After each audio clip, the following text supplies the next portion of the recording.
So ano, gusto mo ba dito muna ako until tomorrow morning? Kasi mukhang wala din naman ata si James eh. Pwede naman, I guess. Kung gusto mo nga, tabi tayo matulog eh. Hindi naman gusto ko sa'yo. Luis! Kayla! Ano ibig sabihin nito? Luis! Pinagkatiwalaan kita tapos ganito? Tapos plano mo palang tabi sa kama yung tsota ko?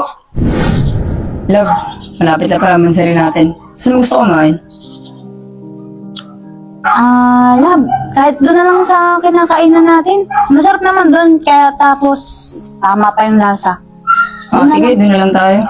Pero, kailangan muna natin magsimba. Para pagkapasalamat, syempre, bagong buwan na natin ito eh.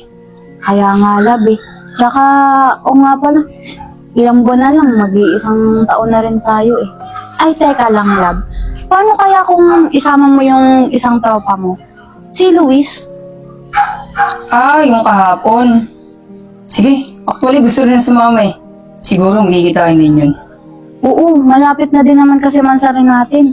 Yun, pwedeng kasama. Double date na din yun, for sure.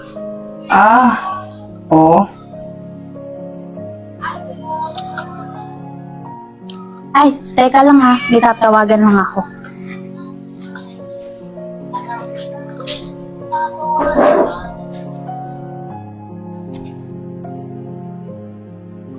Atal naman mo.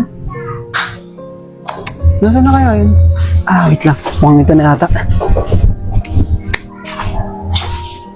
Uy, sorry, ngayon lang ako. Kasi inantay ko pa si James makalis eh. Nga pala, saan tayo? Okay lang. Doon tayo. Sa tayong dalawa lang, syempre. Paano naman kita masosolonan? Kung may makakita sa atin, di ba? Anyways, ganda mo pa rin yan. Look good today. Ano? Tara na sa amin? Ikaw talaga. Kahit kailan talaga, mabubola ka pa rin eh, no? Sige, tara na. Para makasama kita ng matagal. Tsaka makapag-band na rin tayo. Sige ba? Yun ang gusto ko sa'yo eh. Alam mo, teka lang. May isang tanong lang ako. Bakit pa kasi ayaw mo iwan si James? Bakit ayaw mo na lang akong piliin mo? Isa pa, kung akong pinili mo, masasaya ka pa sa akin eh.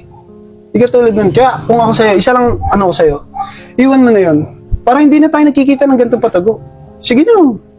Alam mo, hindi ko pa kasi kayang iwanan si James eh. Kaya, pwede ba? Tara na, bago pa ako mainis sa'yo. Ito naman, nagsabi lang.